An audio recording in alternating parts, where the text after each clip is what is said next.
Well, listen, these are some crazy times in the world. Besides, I think crazy at the same time, eye-opening, and I believe, and I might be naive to think that I think that 2020 will go down in history as a gift to the world.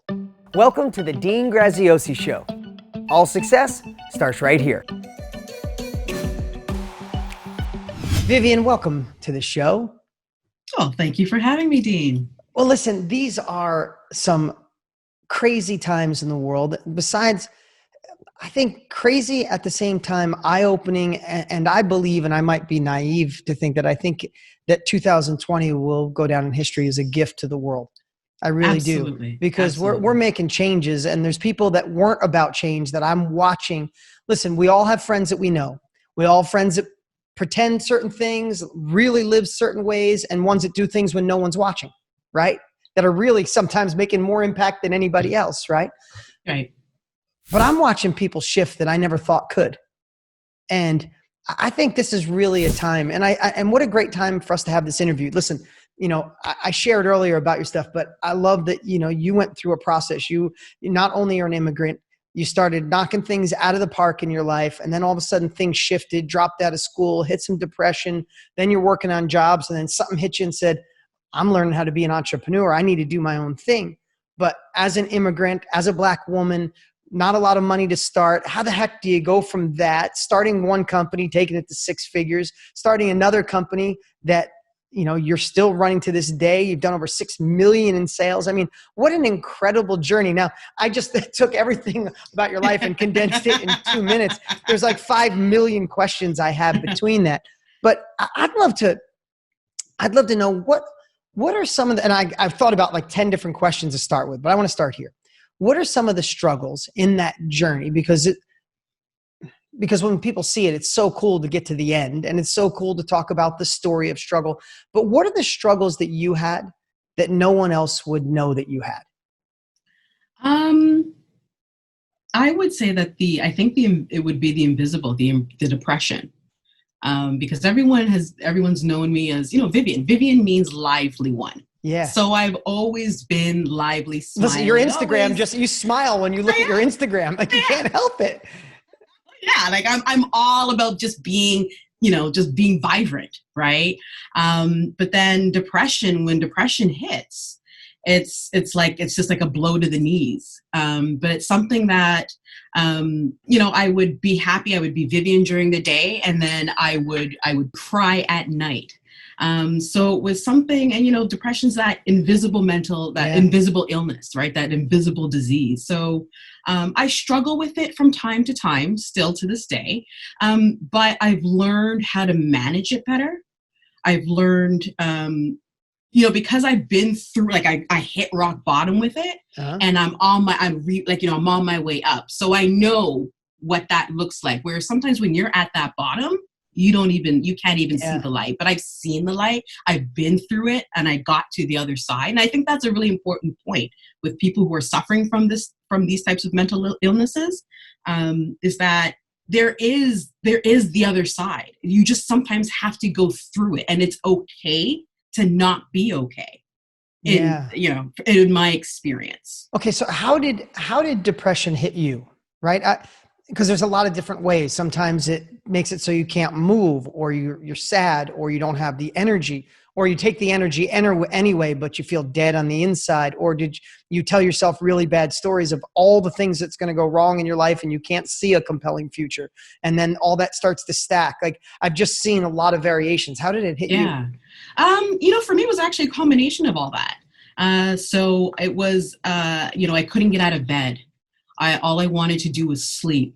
Or if I didn't sleep, I would just be awake the whole time. Like I would just not sleep. I would sort of go through the motions every single day. And then at night I would fall apart. Yeah. So it was very interesting, because a lot of people, like if you had looked at me, you probably wouldn't have known. But if you see me now and then compare me to back then, you would know. But yeah, it was something that I want to say I was a functional depressant, if that makes any sense. Yeah, no, I totally get it. I don't want to. I can understand, because I went through my own phase in life. My depression, I don't know if it would be called depression. It was more of it manifested into anxiety. And I was, and I didn't, I have to tell you, I thought anxiety was like when you're stressed until I actually had anxiety and it felt crippling. But I was, for me, it was because I'm a child of divorce many times over. My parents were married 9 times, always moving. And I thought I'm never going to do that. And then I went through a divorce a few years back, four years back. And I projected all the pain I felt onto what was going to experience my kids were going to experience. It's like your trauma. Yeah, you're reliving. And all of a sudden trauma. I relived that trauma. And all of a sudden, like this 6-year-old scared boy came out. I didn't know where it came from. And at night I'm shaking. I never was afraid of small spaces. I wouldn't get in elevators. I was afraid to get on a plane. I thought I was losing my mind. But like the only reason I share that is because you said you were functioning. I was functioning, but I had this crazy anxiety.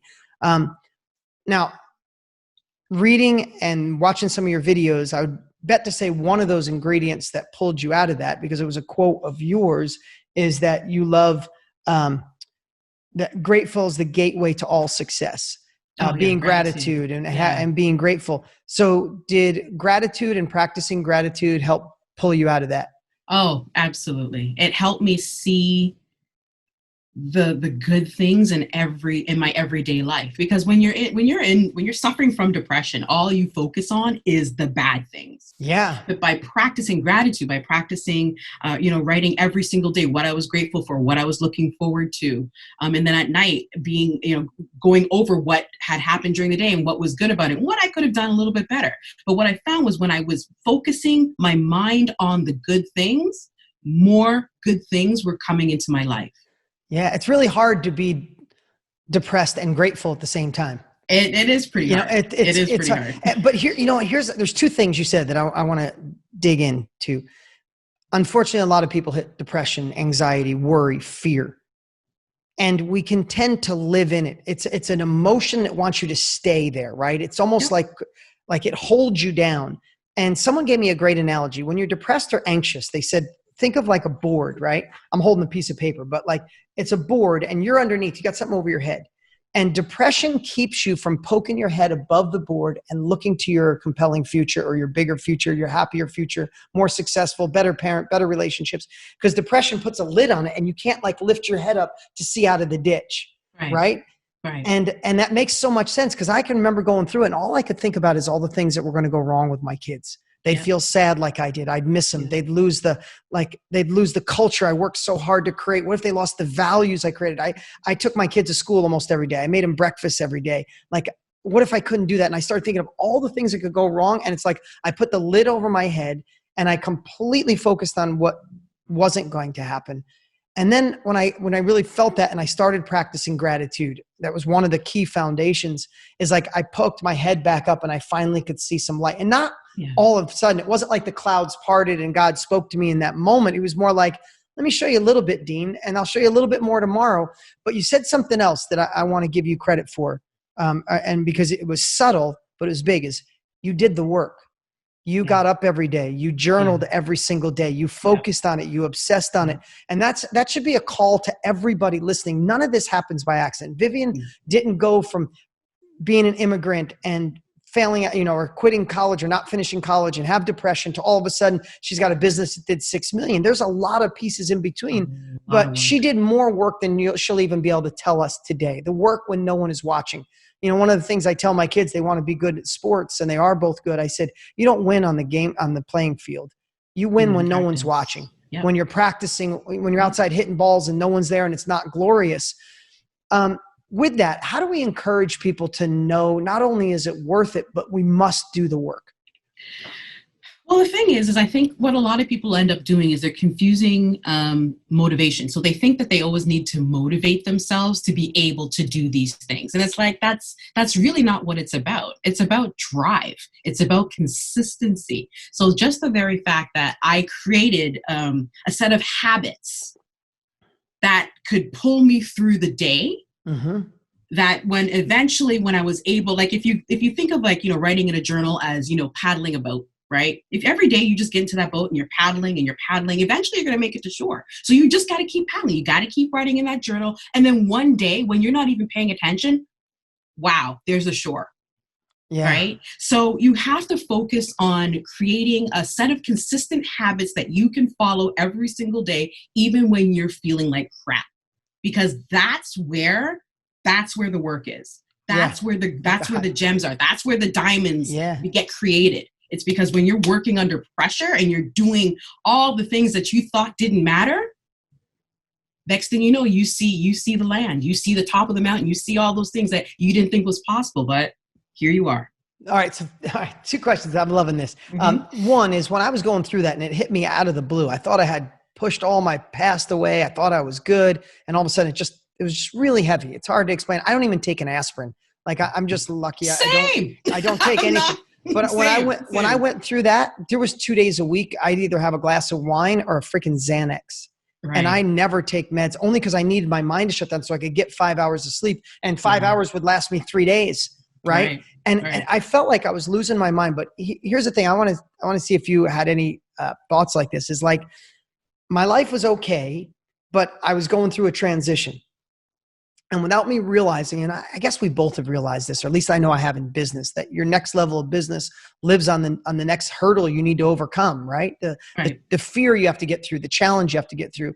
But I never really equated it in my personal life. But what I realized is my next level of happiness, abundance, happiness for my kids, happiness for my ex, happiness for the future lived on the other side of kind of, like, excuse my language, a shitstorm. Like, can we do that? Yes, we can. Yes. Because and what I realized is what happens a lot of time, and where anxiety came in for me, and again, if yours is different, you tell me, but it was like every time I knew I had a transition or I wanted more, I had to like turn into the storm. And then I'd feel the storm, and sometimes I'd regress back to old habits that weren't serving me.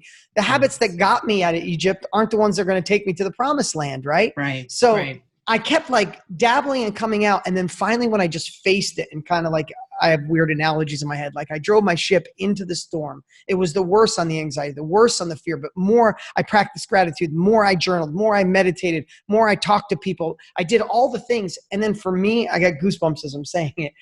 For me, it was like one day I was out of the storm. Now, and not that you can't slip back there once in a while, but like, it was like the most turbulent.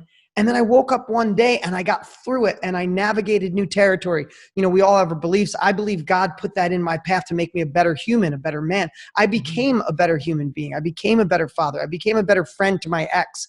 I attracted the woman of my dreams. I'm in the best relationship of my life. It never could have happened unless I went through that storm. Do you feel that too? Well, yeah, except what I say is turn shit into manure. Yeah, exactly. So, exactly. Manure grows. Exactly. Manure grows things. Manure makes things flourish, but it's shit first. Yeah. So sometimes you just got to sit in that shit. Yes. So you were doing the work, you were journaling, you were practicing gratitude. When your brain wanted to tell you couldn't, you told your brain you could. When your brain wanted to tell you, you don't have anything, Vivian, you got nothing to back you up, you came from nothing, you had to turn that voice and say, I'm not an imposter, I'm a doer. Okay. So what was your driving force? What got you out of bed to do that, even when everything was telling you couldn't? It was my why. So my why, like I always say that X is my why. My son's name is Xavier. And I would say that X is my why. So when your why is strong enough, like the how, and you're how talking you're my language. We're talking the same language. Like when your why is strong enough, all of a sudden, like the how doesn't even it's not like I woke up one morning and was like, I'm going to build $1 million business. That's absolutely not how I woke up. I just, after the shit turned into manure, I was like, wow, okay. Let me just see where this goes. Let me just go with this flow and then do what I need to do. But in order to do that, I had to have like an overall goal. And my goal is to just do big Vivian things. And whatever that means for me. Like, I don't care to be like, yeah, I need to make $1 million in 3 weeks. Money comes and goes for me. But what I wanted to feel was worthy. I wanted to feel successful. I wanted to feel like everything that I do provides value. And in order to do that, I had to have a really strong why. And my strong why was my son. My strong why was, even for like my business, I had to make sure that, I was bringing good things into other people's life. So my business is Kinky Curly Yaki, which is premium textured hair extensions for Black women.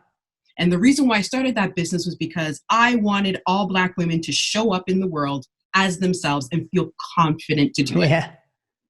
And the more, like, you know, even though on the days I didn't feel like doing it, I would get a text message from a woman who had cancer.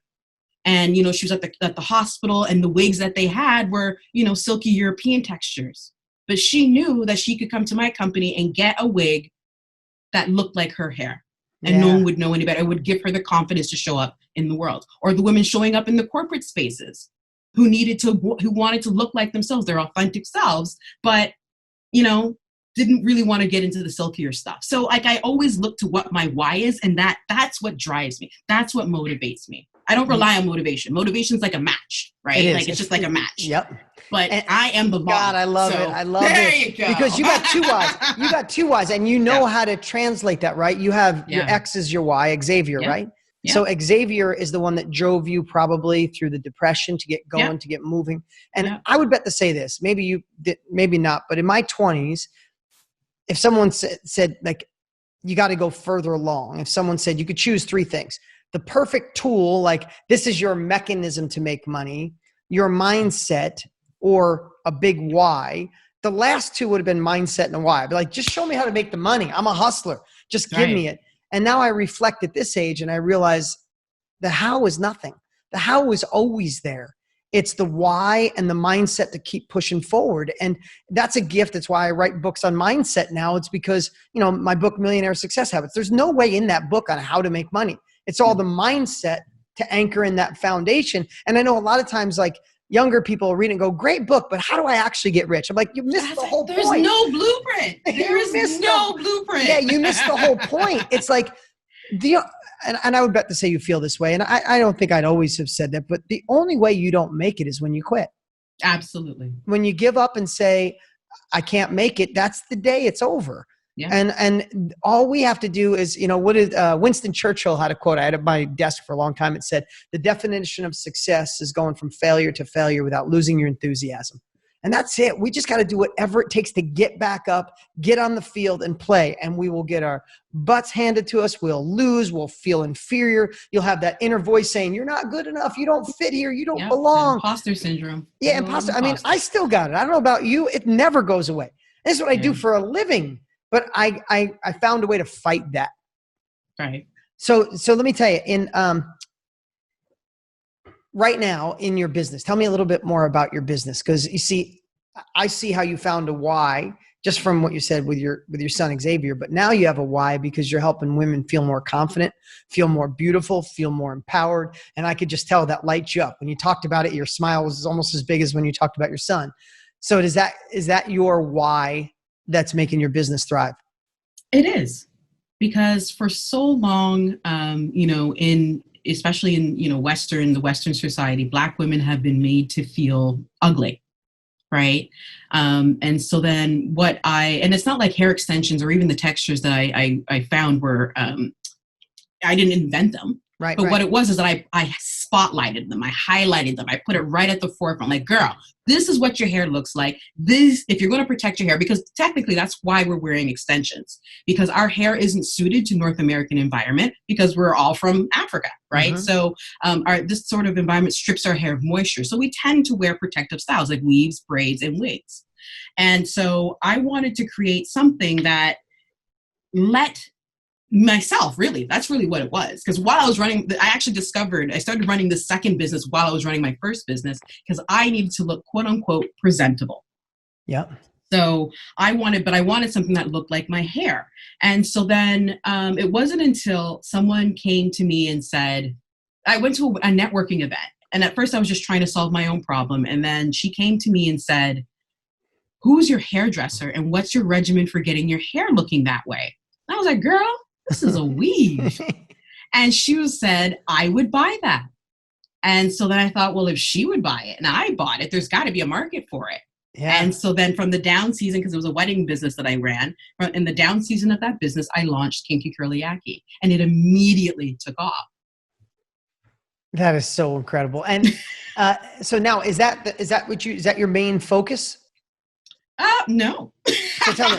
So, because from what I see online, you're also teaching women how to be in business. Is that true? Yeah, in business. Yeah. So, I, like you mentioned, I'm an immigrant. I'm a Black woman. I'm a college dropout, and I'm also a single mother. But I overcame all that adversity and still created a business that did 6 million in sales on my own. I don't have a college degree. I didn't go to any fancy school or MBA or anything like that. I just literally figured shit out as I was going along. Yeah. I found a target audience, and because I was on my own customer, I sort of used my natural strengths, which is marketing and customer service, and just being me, the charisma, and just being Vivian, and I sold the hell out of it, right? So I turned that, and it's funny because at first I didn't think I was an expert in business and doing e-commerce, but after 8 years, everyone was like, "Well, you should teach me how to use, how to sell, how to do business." I was like, "Really, me? I don't know. What do I know?" Then what kept happening was someone would ask me a question. I would give them an answer. They would come back to me a few months later and say, "That thing that you told me changed my business." Yeah. And I was like, "It did?" Well, I mean, as you share this, because we all feel, I mean, you know how important self-education is to me, right? That's all I scream from mountaintops. Because think about this. What would it be worth for you, Vivian, to go spend a day with your 10-year-old younger self? Oh, the things I would tell Exactly. Right. So think about that. And I know you already know this value, but I want to anchor that in because there are so many women right now that would love to do what you do. And you know where they are right now? They're scared. They're insecure. They don't know where to start. They don't know if they fit in. They have to have the money. They feel like an imposter. And they could either learn through their own trial and error, or they could spend time with you and start off where you left off. Exactly. So I know you're already doing it, but I'm going to keep inspiring you to keep pushing and keep doing. Listen, and I want to have a little conversation about what's going on in the world. I'd love to pick your brain, and I'd love to do it for me personally too, right? Yeah.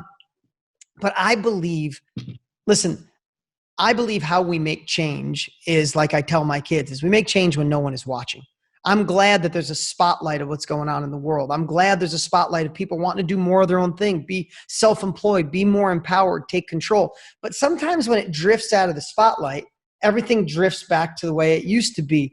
And I don't think we can allow that this time. And I believe how we do that is not stopping the conversation and giving people the tools to be successful. Because success, let's just be honest, gives you a bigger voice. Absolutely. Right? And you can use success to be greedy. You can use success to take advantage of people. You can use success and basically look the other way and say, I got mine, I don't care. Or you can use success to make an impact, to cut checks, to solve problems, to empower other agencies, to use your voice, to be a mouthpiece, right? So I believe so hard right now. Yeah, and I believe that if we can help people be more successful and they do it for the right reasons, we have more mouthpieces, more impact. So it all goes together. Right. Right. Agreed. So with that, what are some of the things that you would love to share? We have the opportunity to be in front of hundreds of thousands of people will see this video or hear this. What are some of the things that we can do? Now, I mean, you shared personally. Mm-hmm. So how do we help ourselves grow personally while still simultaneously not putting the horse blinders on? Because I think they're coming. Yeah. Right. They're already here. I'm already starting to hear Twitters of ally fatigue. How are you tired already, girl? Like we've been going through this. I've been going through this for 42 years, and you're tired after 2 weeks. Yeah. I'm not laughing because of that. I'm laughing because if we can help convert some of the weekend warriors that saw it and I'm glad, like it was exposed and there's a whole, listen, I believe in you. Please tell me anything I say that you don't agree with. I could tell you'll say it, but I want you to. Tell you. But I believe we're, out of every generation that existed, we're the most emotionally conscious than any other in history, right? I see my kids, the way they want to fight for this.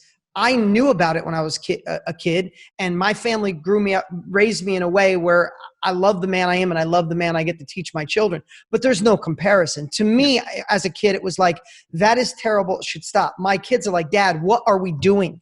Like, what are we doing right now? What we can continue to do, and what can we do as a family? Like, I got goosebumps saying it, but but I don't think it's just my kids. I mean, I think we have more people than ever. So how do we harness that? How do we keep moving forward? It's about amplifying voices. Really, that's really what it is, because it's about amplifying voices. It's about putting your money where your mouth is. It's about doing the things behind the scenes without having to make it into a whole thing and match your Instagram feed or match your social media or whatever it is that you're trying to do. It's really, and it's about listening, because I think that's really what the struggle is, because a lot of people say that they're listening, but do you hear me?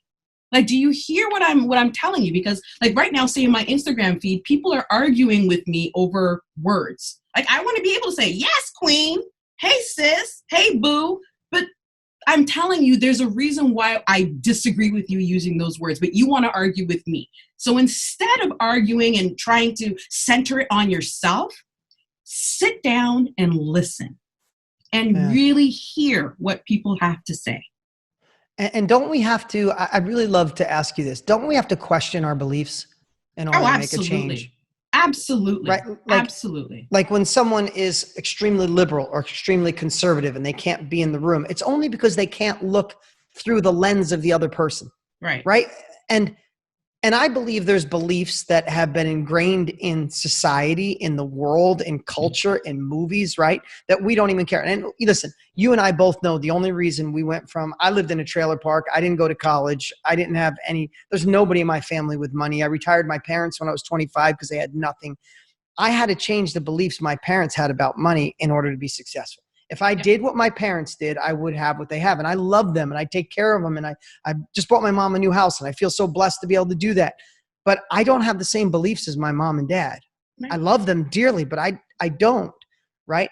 But still, some of their beliefs linger inside of me about money, and I got to go, holy crap, that's not mine.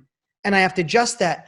And I think one of the biggest things that we could do to keep this momentum, to really make a change, is to question every belief we have. We see somebody doing something and our first reaction is, I can't believe they're doing that. It's like, whoa, what if there's a whole nother way to look at that? What if there's a completely different belief? And how do you do that? You just said it, listen and get educated.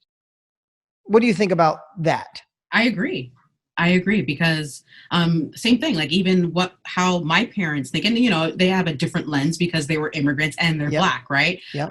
We came to this country in order to live a better life. So I have a different lens on things, but I can see what they're seeing, but I see it from a different lens. So really it's about teaching the next generation and doing better. Because when you know better, you can do better. So when you're willing to sit down and learn, and you're willing to be educated, you're willing to listen, and you're willing to really hear people, that's when you're able to turn around and teach the next generation, or teach yourself, or teach the people surrounding you how to do better. Yeah. And I also think, and I loved what you said about the words and arguing over the dumb things, because I think we need to give people, and you tell me again, disagree with me or tell me how to amplify this. I think we need to give people that are willing to take action the ability to take imperfect action until they get it right. I would rather you take the imperfect action than take no action at all. Because you and I both have seen, like, going silent is just, if you're silent, then you're not a part of the solution, right? We know that. Yeah. But then other people are like, I'm just going to tell you, because, I'm friends with business people, white people, Black people. I have, Trent Shelton is one of my dearest friends. So I get to listen to Trent, and then I get to talk to a buddy of mine who's just kind of hiding. Mm-hmm. And he's like, the excuse I hear is like, I'm afraid to say anything. I'm going to get picked on. I'd rather just sit. It's like, I believe, listen, I'm sharing this with everybody. I've been taking imperfect action, uncomfortable action, but okay, let me ask you, Vivian, in your business life that went from all of that to what you've done now, could you have done any of it if you didn't take uncomfortable, imperfect action in business? The work is uncomfortable. It doesn't matter what you do. If it's going from 0 to 100, or if it's, becoming anti-racist, or if it's losing weight, or if it's, buying properties or whatever it is, the work is uncomfortable. It's supposed to be. Otherwise, it wouldn't be work. Exactly. And think about this. Here's something that I met a gentleman named David Kekage. And David was hit by a car when he was jogging in his 30s, and he was paralyzed from the neck down. Amazing guy. One of the most optimistic, grateful guys. I can't even pretend to understand how he does that on the level he does. But he used to carry around, when I met him a decade ago, he carried around what was called Kekage Credos. And he wrote all of his gratitude sentences and things he lives by that keeps him in this space. And one of them said, living the hard way is easy, and living the easy way is hard. and we talked about it. And he said, listen, it's really easy to sit on the couch and watch TV and eat the wrong food and wish you had more. That's easy today. But when you're 60 and you don't have the money and you can't provide for your kids and your grandchildren, that's really hard. He said, it's really easy to eat sugar all the time and not be healthy now, but when you have diabetes at 70, that's hard. He said, it's really easy to sit and work for someone else in a job you hate because it pays the bills, but really difficult when you're 80 and you look back and you feel like you missed it.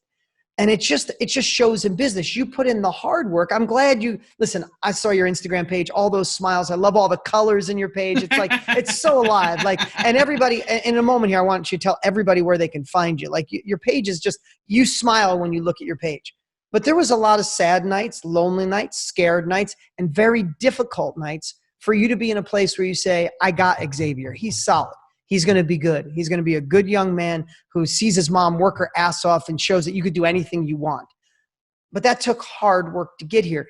And I believe that about what's happening in our world. Like, if we put in the hard work now, we get to live united in a different way later. Now, I'm not, listen, there's people way smarter than me on this, Vivian, but I just look at some of the simple things. Yeah, but it's you, the everyday people like you that we need. Because the smarter people, as you can see, aren't doing very much. Or the people who think they're smart, what are they doing?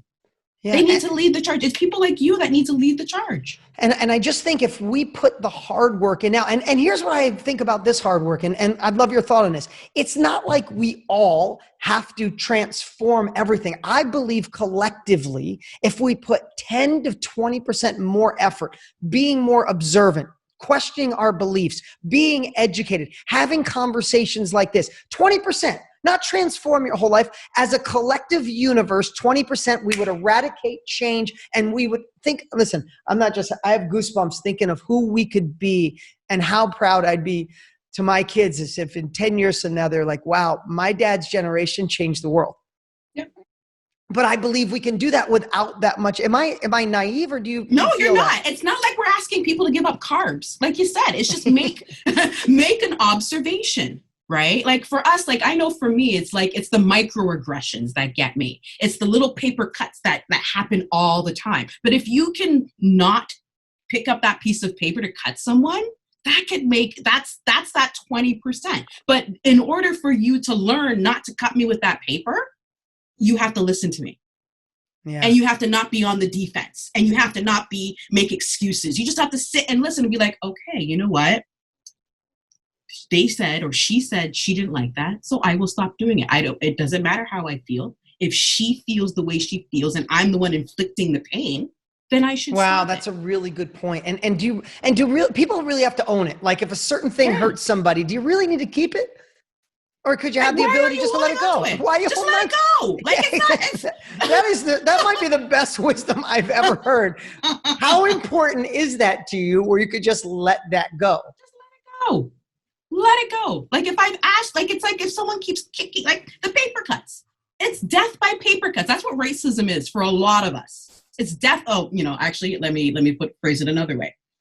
It's like death to our souls by paper cuts, right? Yeah. Obviously, we've seen what's happened to the likes of Ahmaud Arbery and George Floyd and Breonna Taylor, who her killers still need to be brought to justice. But I don't mean to minimize what's happened to them, but all that stuff wouldn't happen if we just stopped with the paper cuts. Yeah.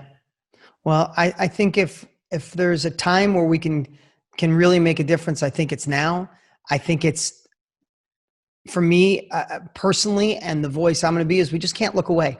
We can't look away when the media goes away. We can't put on the blinders and go, oh, I'm glad they're on to the election now. Because like, if you think that way, then it's over, right? We must keep that, like, listen. Keep that same energy. Yeah, listen, listen, same energy. I don't care who you are. I don't care if you had beliefs, if your grandparents were racist and you had horrible beliefs, or you're completely on the other side.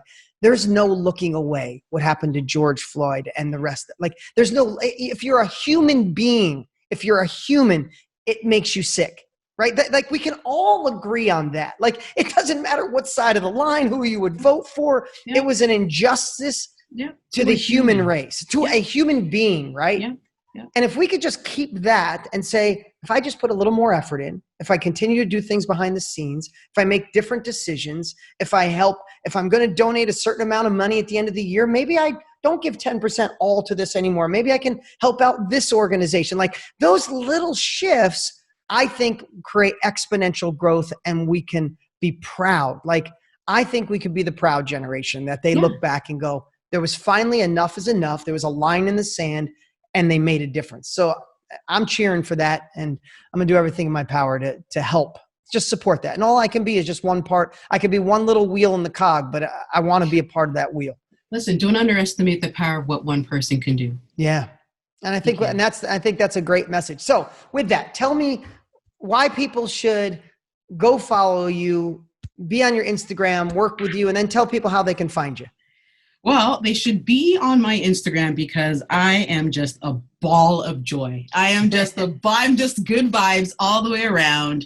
If you want someone that's going to make you smile and make you laugh all the time and actually educate and inspire you, that is me. I am she. I'm Vivian. You can find me on Instagram at It's Vivian Kaye, ITSVIVIANKAYE. And then to work with me for business, I'm a Shopify expert. So I work more on the e-commerce side of business. So if you're looking to either start, set up, or launch an e-commerce business on the Shopify platform, I am your girl. I can help you do that. Or if you just need a mindset shift. I have this thing where I'm calling it, what would Chad do? So, I'm encouraging women to do the big Chad things, which is just doing all those big audacious things that a lot of women, especially, women and women of color, feel like they can't do because, all the white guys are doing it. Well, girl, I'm going to show you how we can do it too. I love it. Listen, I want to tell you, I'm so glad we connected. This was really an awesome interview, and I'm glad I got to know you. Here's what I'm going to do. Not only should you reach out, we'll put the show notes below. Go check out Vivian's page on Instagram and follow her. I'm not kidding you. When you go to the page, in 3 minutes, you'll be smiling. You can't help it. You got an infectious smile. You got a gorgeous son. And I love the way you think. You're a huge inspiration to all of us. And I mean it. It lights me up.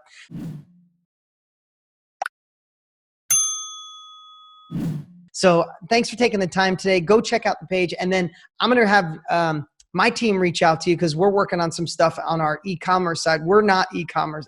Well, we're e-commerce, but not Shopify. But we got lots of products right now that we need help with. So let's see if we can work together on that. All right. Vivian, how about you, girl? Vivian, I appreciate you spending the time today. Everybody else, thanks for spending time on the Dean Graziosi Show. Here's the thing. If you like today's message, if it hits your heart in any way, from being empowered as a woman, being empowered as a Black woman, a Black man, or anybody, or you felt this need to just keep this momentum alive where we can make a shift, then share this. Take a screenshot, put it on your Instagram, tag Vivian, tag the podcast, and let's keep this alive. Thank you so much, Dean. Thanks, Vivian.